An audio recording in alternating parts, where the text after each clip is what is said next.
Hey everyone, ready to explore how AI is changing the future of work? We're going to be diving into some really interesting research today. Yeah. Um, from a paper called The Labor Market Effects of Generative Artificial Intelligence. Okay. We're going to try to break it down and help you understand how this tech is already impacting jobs, across different industries and for different skill levels. Right. So consider this your shortcut to understanding what generative AI could mean for your own career. It's pretty amazing how fast this technology has taken off. It really is. Like ChatGPT and other tools just exploded in popularity since late 2022. Yeah. And the research actually refers to generative AI as a general purpose technology, Mm. which basically means it has the power to change the whole economy. Not just a few specific industries or jobs. Exactly. It's like a massive shift, not just a passing trend. You see that too when you look at all the leading AI companies like Google DeepMind, Right. OpenAI, Anthropic. Hmm? They're all in these huge hiring sprees, offering massive salaries Yeah, definitely. to try to attract the best talent. It just shows you how much investment and confidence there is in this technology. For sure. So let's get into how all of this is actually playing out, in the real world. Okay. This research paper included a survey from December 2024, and the findings are really interesting. What do they find? Well, they found that more than 30% of workers in the U.S. Wow. have already used generative AI in their jobs. That many. Yeah, and think about it. Are you in that 30%? Or maybe you're thinking, where could this tech fit into my job? Right. Either way, that number's only going to increase. That is a huge chunk of the workforce. Yeah. Already using AI for things like writing, generating ideas, analyzing data, stuff we used to think only humans could do. Absolutely. And the study also looked at who is using these tools and found some interesting trends. Right, like who's actually using it the most. Yeah, exactly. So it turns out younger workers, those with more education and people earning higher incomes, Interesting. they're more likely to be using generative AI in their work. Makes sense in a way. But it's not like everyone's using it 24/7. Right. A third of users say they use it every day for work. Wow. But many others use it more strategically for specific tasks. So it really depends on the job. Exactly. It's not one size fits all. Right. Some jobs are going to be more affected by this tech than others. For sure. Like the study found high adoption rates in fields like information services, Okay. management of companies, and real estate. Those make sense. But then you have industries like agriculture, mining, or government where adoption is much lower. Hmm. It shows how this is reshaping the workplace in different ways depending on the industry. Really interesting. Yeah, and with all this AI being used, it makes you wonder, how is this actually impacting productivity? Right. Are people actually getting more work done? Yeah, that's the big question. So what does the research say? It looks at how generative AI can significantly reduce the time it takes to complete tasks, Right. leading to, big jumps in productivity. So they're finding that people are actually getting things done faster. Exactly. There's a great example in the paper. Oh, yeah. People said tasks that normally took 90 minutes. An hour and a half? Yeah, we're done in just 30 minutes using AI. Wow. So 3 times faster. Yeah, that's a massive time saving. I guess you wonder what's possible, Yeah. long term. Right? And the research even suggests these productivity gains are strongest for workers on both ends of the skill spectrum. Interesting. So both lower skilled and higher skilled workers are seeing big benefits. That's pretty fascinating. But hold on, before we get carried away, Okay. AI isn't a magic bullet. No, it's not Yes. going to solve everything. It's not like every single task is suddenly going to be done by AI. Right. The research shows people are only using these tools for about a third of their total work week on average. Right, so it's not a complete takeover. But it's definitely changing how we work. Definitely. So I'm curious to know more about the tasks where people are actually finding AI to be helpful. Yeah. What are some of the things that stood out in the research? Well, one of the cool things they do in this research is really break down the specifics of how people are using generative AI at work. Right. It's not just about whether people use it or not. Right. They go deeper, looking at how often and how extensively people are using these tools. Right. They call this the intensive margin of use. Intensive margin. Yeah, so it turns out that while about a third of users are using AI tools 5 days a week, a good chunk are using them more strategically, Right. like for specific tasks. So not everyone is relying on AI for every single thing they do. Exactly. It's not like AI has taken over the whole work week just yet. Makes sense. Yeah, and even those who do use AI tools every day aren't necessarily using them all the time. Okay. The data shows that most people are incorporating these tools kind of here and there throughout their day, Right. averaging less than 15 hours of use per week. That's interesting. It seems like people are figuring out where AI can be most helpful and then using it strategically in their workflow. Yeah, like picking and choosing the tasks where AI makes the most sense. Exactly. And the research actually goes even further and looks at the types of tasks where people are using generative AI. Oh, wow.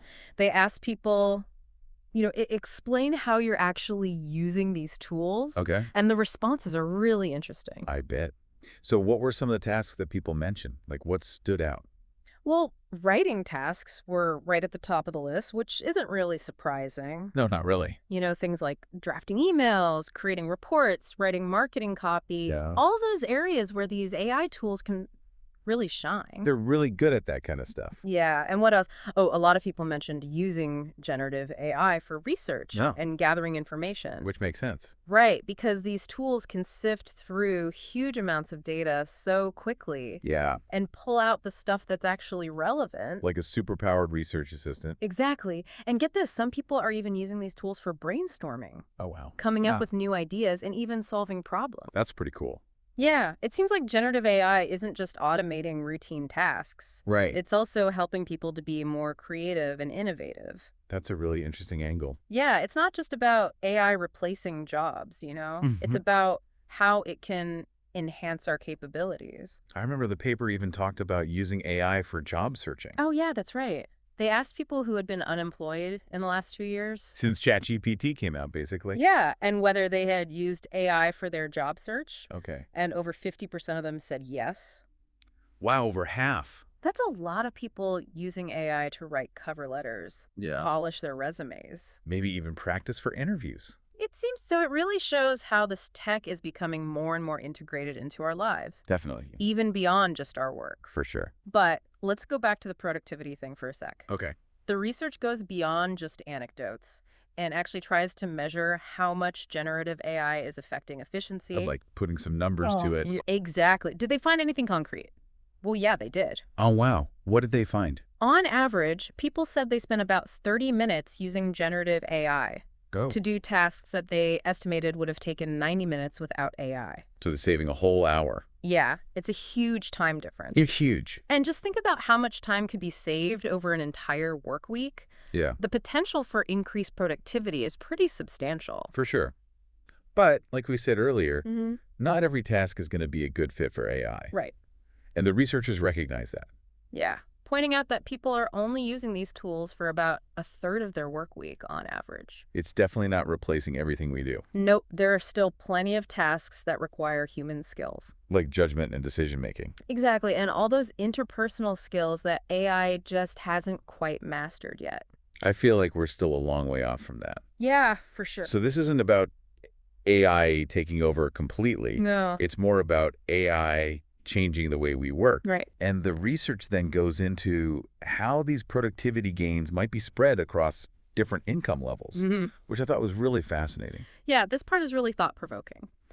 They have this hypothesis, Okay. and they emphasize it is just a hypothesis at this point, that the gains from generative AI might follow what they call a U-shaped pattern. U-shaped. Yeah, meaning the biggest gains are for workers at both the low end and the high end of the income spectrum. Now that is interesting. Okay, so explain this U-shaped impact a little more. Sure. So for lower skilled workers, AI can automate those routine tasks and even improve the quality of their output in some cases. I see. So this can make them more productive and potentially even more valuable to their employers. It's like AI is leveling the playing field in a way. Yeah, exactly. Yeah. And then for higher skilled workers, AI acts more like a powerful tool that complements their existing expertise. Right. It's like giving a master craftsman a set of state-of-the-art tools. Yeah. They can use AI to accomplish even more in less time, which increases their productivity and maybe even their earning potential. Right. And it's not about replacing their skills. It's about making them even better. Exactly. But then what about those workers in the middle? Right. The ones in between. Yeah. The research suggests that medium-skilled workers, especially those in jobs that require hands-on work or face-to-face interaction, they might not see those same dramatic productivity gains. It makes sense given what AI can do right now. Right. If your job is mostly manual labor or involves a lot of personal interaction, AI might not be as helpful. Makes sense. And this really highlights how the effects of AI are going to vary, Yeah. depending on the industry and the specific occupation. For sure. It's clear from this research that we're just starting to understand this really complex and rapidly changing landscape. Absolutely. What we're seeing is a fundamental shift in the nature of work, and the implications are huge. Yeah, it really feels like we're at this turning point. Not just with technology, but for society as a whole. Yeah, for sure. And this whole conversation about generative AI and its impact on jobs brings up so many questions about the future of work. Absolutely. Like, what do we do with all this increased productivity? Yeah. How do we make sure everyone benefits fairly? Right. And what about the jobs that AI might replace? All really important questions. Yeah, and the researchers actually don't shy away from those big picture societal questions. No, they don't. They acknowledge that this rapid adoption of AI is creating both opportunities and challenges. Definitely. And that we need to be proactive about addressing them. Right. So let's talk about some of those policy considerations. Okay. What are some of the solutions or strategies that are being proposed to deal with this new world of work? Well, one thing they focus on is the role of government Okay.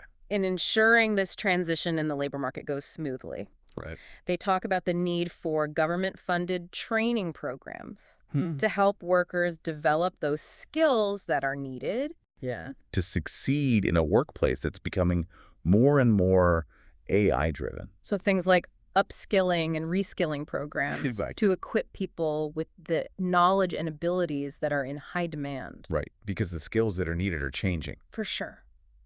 Are there any other ideas they talk about? Yeah, they also bring up this idea of a basic income or some sort of social safety net to support those who might lose their jobs because of automation. It's a tough topic. It is. It's complex. And an important one to be discussing. For sure, especially as AI becomes more and more capable. Absolutely. I know the research also touched on the role businesses play in this transition. Yeah, they talk about that too. So what do they say? Well, they emphasize that companies have a responsibility to invest in their employees, providing training and development opportunities to help them adapt to these changing demands of the workplace. It's not just about adopting the latest tools. It's also about making sure your workers can use them effectively and ethically. Exactly. And what about education? Oh, yeah, that's a big one. It seems like we might need to rethink our entire approach to education. To get people ready for this new world of work. Yeah, the paper really stresses the need to focus on critical thinking. Oh, yeah. Problem solving, creativity. Those uniquely human skills. Exactly. The ones that are going to be even more valuable. In an AI-driven world. Right. It's not just about teaching technical skills anymore. It's about developing adaptability, resilience, and a love of lifelong learning. It sounds like a call to action for all of us. It is. Individuals, businesses, policymakers, educators. Everyone. We all have a part to play. Definitely. In shaping the future of work and making sure that the benefits of AI are shared widely and ethically. Couldn't agree more, and that brings us back to why we're having this conversation. Right. We want to give you, the listener, a clear understanding of what's happening and empower you to navigate these changes successfully. We've talked about a lot today. We have. From the rise of generative AI to its effects on productivity and the potential for both job creation and job displacement. Right. It's complex. But it's clear we're at this pivotal moment. For sure. The decisions we make now will have a huge impact on the future. On everything. On work, the economy, society as a whole. Definitely. So as we wrap up, I want to leave you with something to think about. Okay. If this adoption of AI keeps going at this incredible speed, what steps can you take as an individual, as a worker, as a citizen, to help shape a future where tech helps us rather than replaces us? It's something we all need to be thinking about. It is. Thanks for joining us on this deep dive, everyone. And keep learning.